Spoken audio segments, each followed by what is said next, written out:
Newsflash, Kamala Harris supports Second Amendment trampling red flag laws. We who believe that every person in our nation should have the freedom to live safe from the terror of gun violence will finally pass red flag laws. If you want to be honest about this, that is a finger in the face of shall not be infringed. That is a Second Amendment hater, and that's all you need to know about her to realize that she's an enemy of the American people. Let me ask you something, and you be honest.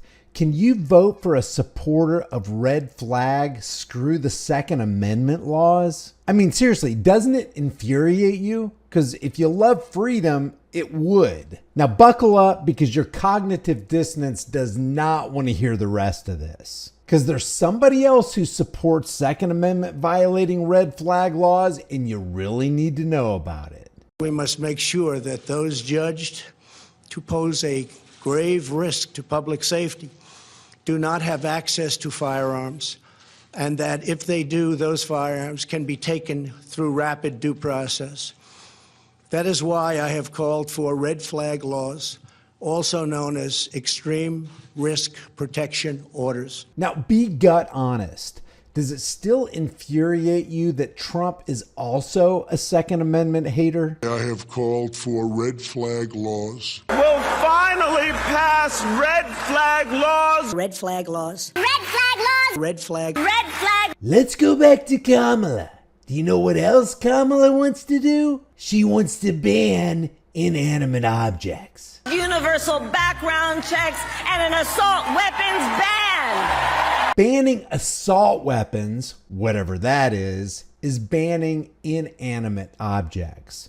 Inanimate objects that tens of millions of Americans have in their possession. Essentially, she wants to criminalize every single American who owns an inanimate object like an assault weapon. Assault weapons ban. But somebody else wants to criminalize you for owning inanimate objects.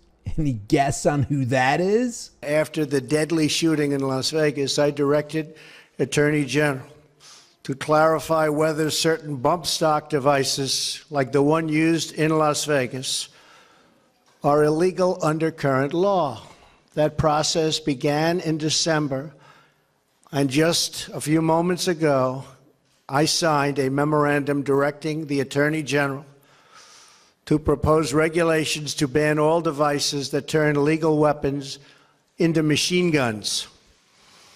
I expect that these critical regulations will be finalized, Jeff, very soon. We cannot merely take actions that make us feel like we are making a difference. We must actually make a difference. The difference that both Harris and Trump want to make is they want to turn Americans into criminals of the state. And by the way, somebody else felt the exact same way about bump stocks. Mr. and Mrs. America, you have to stand up. You have to say enough is enough. You have to say that there is no reason to make a semi-automatic assault weapon into a fully automatic battlefield weapon. In the case of Trump's bump stock ban, you got 90 days to turn them in or you became the government's enemy. The president is once again fulfilling a promise he made to the American people. And this morning, the acting attorney general signed the final rule making clear that bump stocks are illegal because they fall within the definition of machine guns that are banned under federal firearms law. A 90-day period now begins, which persons in possessions of bump stock type devices must turn those devices to an ATF field office or destroy them by March 21st. Turn them in, huh?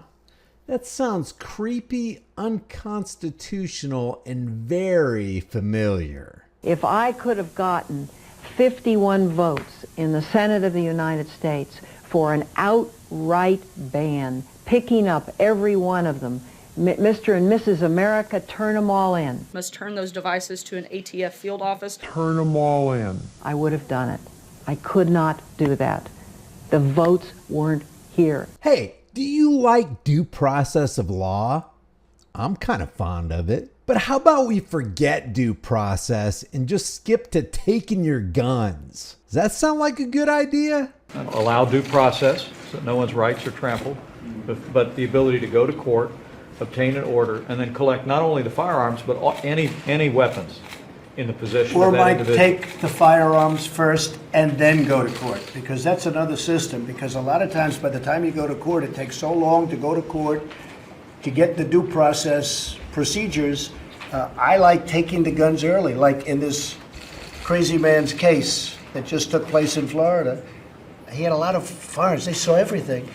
To go to court would have taken a long time. So you could do exactly what you're saying, but take the guns first, go through due process second. I like taking the guns early. Take the guns first, go through due process second. Now remember, Kamala wants you prosecuted, arrested, and thrown into a cage if you take your kids out of public school, which I thought was your right to do in this country. And I believe a child going without an education is tantamount to a crime.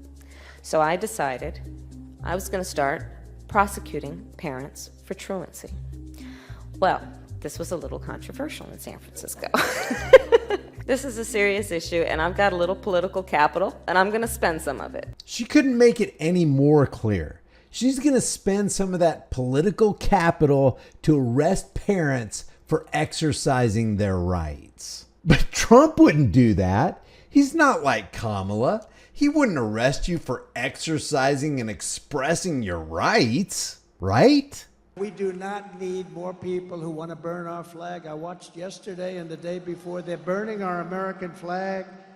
And I said, I know they say it's unconstitutional. Well, make it not unconstitutional. You burn our American flag, you should get immediately mandatory 1 year in jail. We ought to come up with legislation that if you burn the American flag, you go to jail for 1 year. 1 year. You know, they talk about freedom of speech, and I'm a big believer in freedom of speech, but that's desecration. That's a terrible thing they do. We should have legislation that if somebody wants to burn the American flag and stomp on it, but just burn it, they go to jail for 1 year, okay? Let's just face it. Kamala supports Israel. Trump supports Israel and says he's done more for Israel than any U.S. president. Unbelievably, Trump also supports an additional federalized blanket of protection called qualified immunity over all cops, including the evil ones. That we're going to give immunity to police so they can do their job. I'm giving federal immunity to police officers so they can do their job. We're going to give our police their power back, and we're going to give them immunity from prosecution. We return now to the very tragic story of a woman killed by a sheriff's deputy after she called 911 asking for help. We see this video with our own eyes. And Vlad, this is one of the worst videos of a police shooting ever. What is your last name? Shouldn't have to think about your last name. The situation quickly escalating when Massey is asked to remove a pot of boiling water from the stove. Huh? Where you going? Away from your hot steaming water. Away from my hot steaming water? Yeah. Oh, I rebuke you in the name of Jesus. I rebuke you in the name of Jesus. You better not. I swear to God, I'll shoot you right in your face. Okay, I'm sorry. Drop the pot! Drop the pot! Grayson fired from the force and indicted on 3 counts of first-degree murder and aggravated battery charges. And one of the things I'm doing is giving local police immunity from prosecution. They get prosecuted. When they do their job, they get like your soldiers. Also, Trump raised the national debt exponentially. Obama raised the national debt. Biden's doing it right now. Kamala's going to do it. And what does that mean? They're working for the banksters. Trump supports Big Pharma. Biden supports Big Pharma. Kamala's going to support Big Pharma. Obama massively devalued the dollar. Trump devalued the dollar. Biden's working on devaluing the dollar right now. And Kamala's going to devalue the dollar in the future. I know you'd like to think that your guy or gal is working for you. He's not, and she's not. Why? Because it's a big club and you're not in it. They just want you to keep spending your hard-earned money on their campaigns, and they want you to keep going to the voting booth like a bunch of cattle, consenting to the evil plans that they have for you and your family. And if you keep doing the same things over and over, you'll keep getting what you've been getting. It is truly insanity doing the same things year after year, expecting different results. So, are you for Trump? Are you for Kamala? Are you for red flag laws and bump stock bans and AR-15 and assault weapons bans? Are you for take the guns first, due process second? Are you for a blanket of federalized qualified immunity over every single law enforcement officer, including the bad ones? Are you for jailing parents who want to pull their kids out of public school? Are you for throwing somebody into a cage because they burned a piece of fabric and it offended you? Be honest, leave your thoughts in the comment section below. If you like these videos, give it a like, share it with everybody you know, subscribe to the channel, hit the bell notification icon. Hopefully we can get this message out and get this message popular. And that message is the price of freedom is now and will always be eternal vigilance, and indifference to that notion is the means by which the people have and will secure their own oppression. Let's stop securing our oppression and let's start today. I'll see you in the next video.